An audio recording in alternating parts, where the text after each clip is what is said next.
So we have a movie review. It's been a while since we've actually seen something at the same time we talk about, but we figured at least once every 3 years, this is a huge movie, franchise. And we have to at least do it for comic book movies because people love our opinions on comic books. I love people that say, "Oh, you guys should just stick to talking about games." We will talk about whatever we want to. Mm-hmm. So Avengers: Age of Ultron came out, which originally I was really looking forward to just because the Daredevil series came out and that looked cool. You had announcements for Civil War, which is going to be off the hizzy when it comes out next year. And you have announcements for that stuff, and then Batman vs Superman t-shirt comes out, and that sort of gets your attention. Not saying it's good or bad, but then in between that is a huge movie called Avengers: Age of Ultron that's announced. Right, all this stuff took the wind out of our sails, I think, immediately, temporarily for it. But as I got closer and closer to seeing it, I actually got more excited to go check it out because I had my doubts, but I also was fairly confident that the movie was going to turn out pretty good. Sure. And for the most part, I think it did. We go a lot of places with this. I'll start with this. I definitely think it was better than the first Avengers movie. Absolutely. I can say that, hands down, it was better than the first Avengers I could rewatch this movie. Yeah. It's hard for me when even Avengers is on TV for free, like on whatever, Stars Network or whatever, FX. I watch it and I'm like, yeah, I'm just going to flip it off. It doesn't hold me. It just doesn't. No. I mean, and I am going to try to stay somewhat spoiler-free here since the movie's only been out for a weekend. I'm not going to go spoiler-free, but you can try. Why would you do that to people who listen to the podcast? The movie hasn't even been out for 4 days. Because our spoiler warning is now, so they can fast forward 10 minutes or 15 minutes from now. Whatever. I thought the addition of the mutants... Oh my god, I didn't say mutants. They didn't really have a name. Oh, they had a name for them, but I forgot what it was. What was the children? They just called them the children, I believe. They called them enhancement. Oh, enhanced humans. I thought Quicksilver was great. I thought Scarlet Witch was fantastic. No, they were both good. I honestly think that they were two of the... I think those two were integral to some of the more interesting scenes in the movie. Oh, of course. The whole plots were built around their character arcs, yes, so to speak, in terms of starting out villainous and discovering the villainy and then helping out as good guys. Like the whole arc throughout the film, their characters. Spoilers. I thought that the character drama that was way lacking in the first film was here. You can agree upon the execution or not, but at least on paper, the biggest one, obviously, you have Romanoff and Banner, their interactions. It came off well enough, and I like what they were going for. I absolutely do. Because in the first film, they even sort of, not necessarily hinted at, but they showed how terrified Black Widow was of Hulk in the first movie, who wouldn't be. And so it sort of carried that over into now you're getting behind the man behind the monster. And sort of, because in her own way, Romanoff is a monster herself. She was made into a monster from an innocent, child, which the movie touches upon that as well. There's a lot of nice themes here going on. We'll talk more about that later, but I think if not exactly the execution, the idea of the arc between Banner and Black Widow was good. It added character to both of them. Instead of Banner just being the guy who hides or goes green, instead of Widow just being the assassin with no past, you finally saw a pretty good somewhat of a believable relationship. I thought it was a believable relationship. Sure. I saw the reasons why that Romanoff would want to get to know Banner. I did see that. Yeah. I did see that. I'm not saying it was executed 100% well, but it was there. Plus, they're both great actors, so... Ruffalo's going to knock it out of the park, at least what he's given. And honestly, Widow, at least in her portrayal in the first Avengers did not charm me at all, but I really liked her in Winter Soldier. Oh, she was excellent. And she really proved, she really showed that, as an actor, as that character, she can shine when she's allowed to. When there's material written for her, other than just being a hottie in a leather outfit, would give her something to do. Right. Yeah. So, I also think that my pal Clint Barton was given at least a breath of air. He definitely had more personality, more quips, definitely more backstory added to him. As a matter of fact, that was a great scene and whatever. Well, it's going to be spoiled. There's a whole 15-20 minute sequence where they have to hide at Barton's old, basically not his old house, his house out in the Midwest with his wife and kids. You discover he's married and has a wife and kids, which is like, oh, okay. Yeah, and Romanoff knows it, and Fury knows it, but the other Avengers don't. Plays back to the first film where Romanoff says she's compromised because she's Barton's friend. Right. It wasn't exactly romantic, but there was obviously a connection there, and that's why Romanoff is friends with Clint.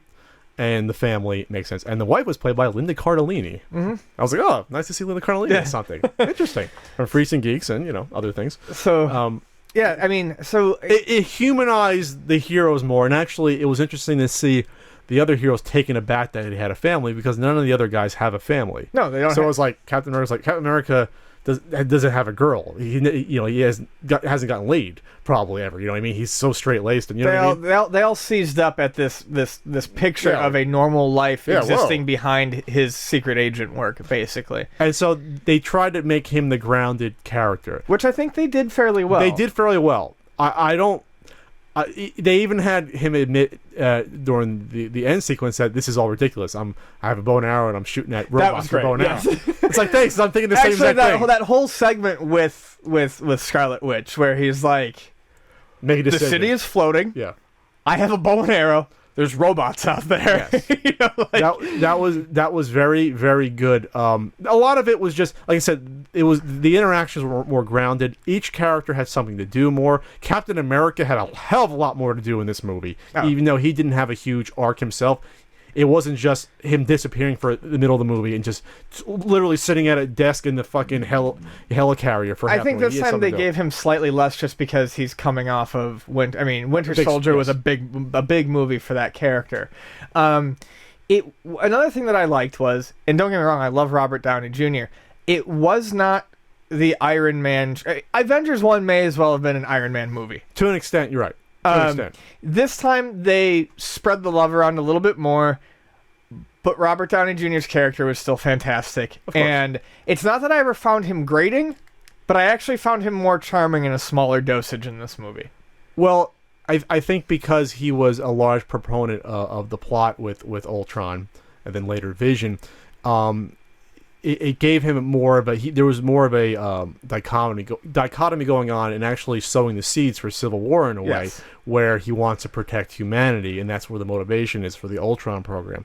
So it wasn't just, I'm a happy-go-lucky, it's like, okay, we're finally seeing something else here where he's a conflicted individual. He's very, very, you can say he was conflicted in some of the Iron Man movies. No, this is real conflict where he's going against the wishes of his teammates, and doing this Ultron program. Let's talk about the villain himself, Ultron. Overall positive. Of course, it's not the Ultron in the comics. But it makes sense in how it was created. Yes, and it was better. I remember when we saw the trailer, I was like, what the fuck, that voice? They definitely did. They did put some modulation on it. It sounded a lot better. Vani, my wife, actually loved the portrayal of Ultron. The reason she liked it was for a couple reasons. One, he was not strictly cold and mechanical. She liked the fact that he had far more personality. A little bit too much, I think she felt that after years of Ultron arcs where he doesn't have that, it was just refreshing for her to see. You have to understand, she's far deeper into comic books than we are. Two, she liked that the Ultron was, and this I can't I don't know this, but I trust her on this. The Ultron, the movie was called Age of Ultron, but it's not based on the recent Age of Ultron arc. It couldn't have been. I didn't know there was that was about 2 years ago. Okay. 2-3 years ago. There had to have been a script. They just needed a cool name for the movie. Yeah, so they used that. But she said that the Ultron in the movie was actually bits and pieces of a lot of greatest hits Ultron arcs. So she enjoyed that quite a bit. I enjoyed the portrayal of it. It was based upon the fact that he basically had Stark's personality. That's why he was swarmy and had the quips. Like I said, a little bit too much of I'm doing horrific things and still cracking jokes while I'm doing it. You need some menace, not just from the actions. I can't stand the fact that all these movies have robots moving their mouths when it's not needed. That's just a nitpick for me. That if it's a robot, the mouth does not need to move at all. It doesn't make any fucking sense. Going back to Transformers. That's a minor nitpick. Okay. That's just minor. No, it's fine, but I understand that nitpick. I think in this movie, though, it's okay, because Ultron was striving to become more human. Sure. I don't think the moving of the mouth was that big of a deal. Then maybe they should have started where he couldn't then, and then gave it to him later. Then you know what I mean? Well, like, with a bit more time between his ramshackle first appearance and his. I like the fact how he kept getting bigger and bigger. Yes. He's what, 3 or 4 forms in the movie. We're gonna talk Vision a little bit.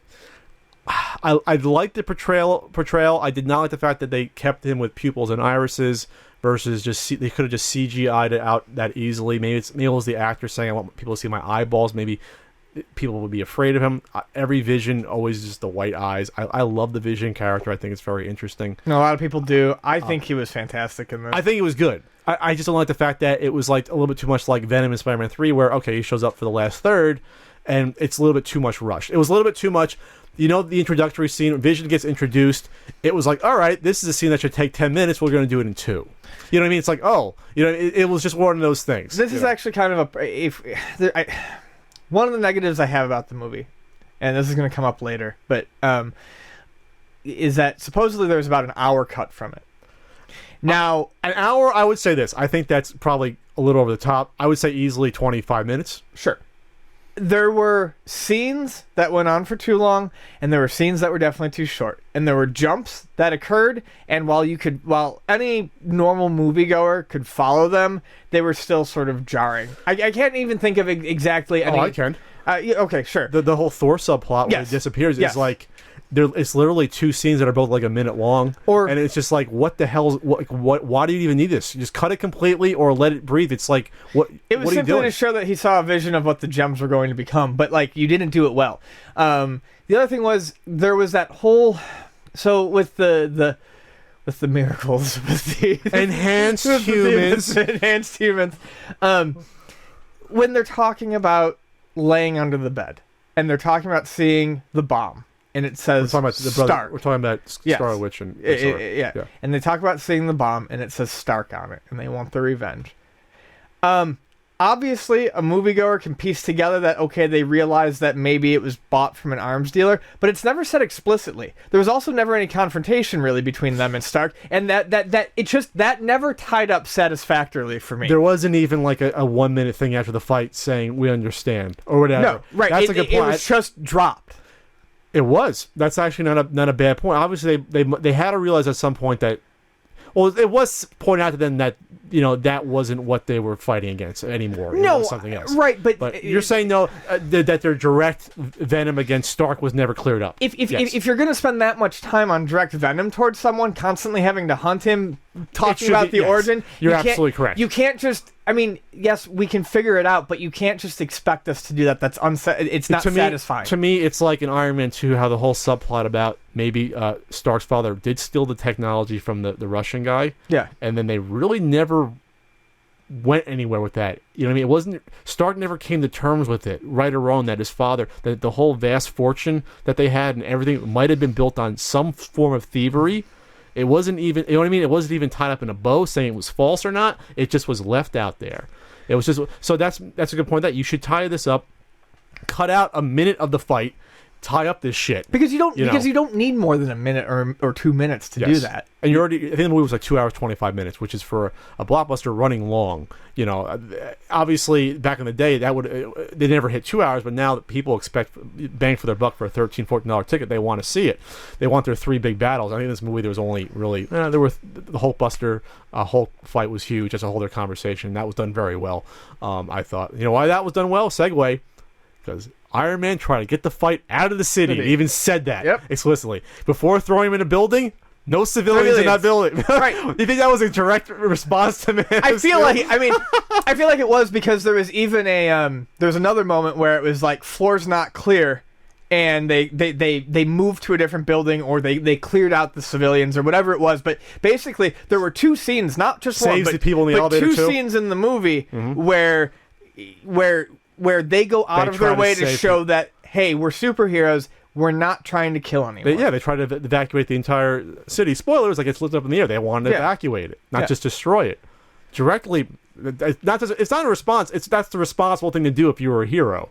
It was just a wreck shit. Yeah, you're saving people at the end of the day. Yeah, but the Hulkbuster scene, very well done. I know you like the Hulkbuster. I love the Hulkbuster. I mean, I love the fact that he used the cuff arm on him and dragged him around. And I mean, it was good. I thought the scene was good.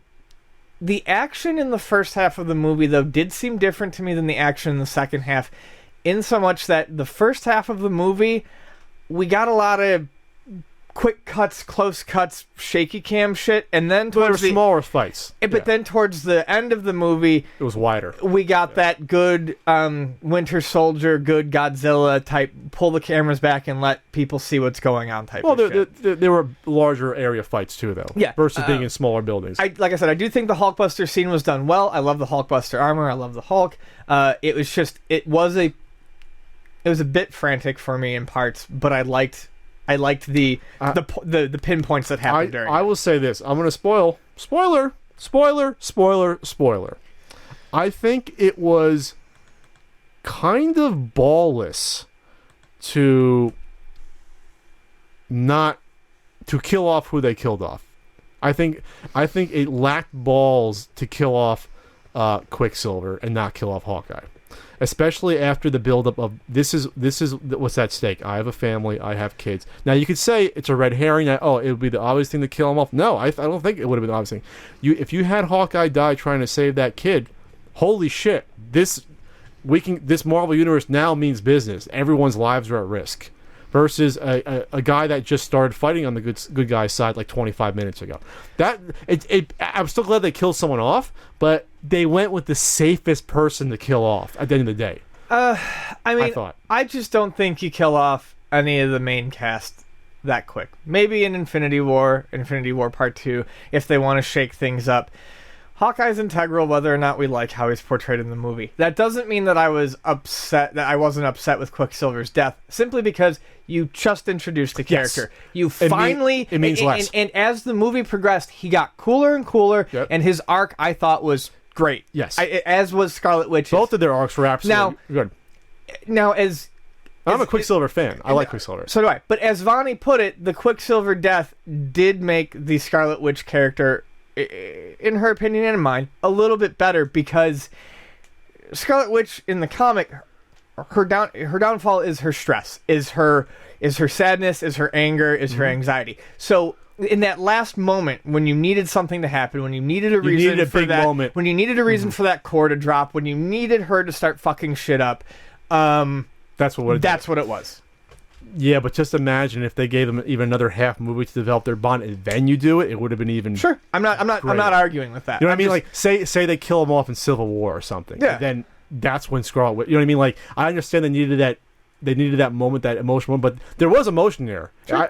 There definitely was emotion there with me, but again, imagine if these two were together further. Give it another, right. Give it another movie, and then it would have been people would have been sobbing in the theater. You know what I mean? Like, there would have been like waterworks happening. I mean, whereas when you killed him in this, it's like, oh, that's a fucking bummer. Yeah, but, it's sad for that character, but like I said, we just got to know the character, right? So it's still a sacrifice. Then again, the sacrifice made no sense because the freaking Vulcan cannon would have ripped through his body and killed Hawkeye. Anyway, that's all decision. I won't talk about that though. But it was still a worthy. It's a superhero movie, man. There's going to be some issues with it.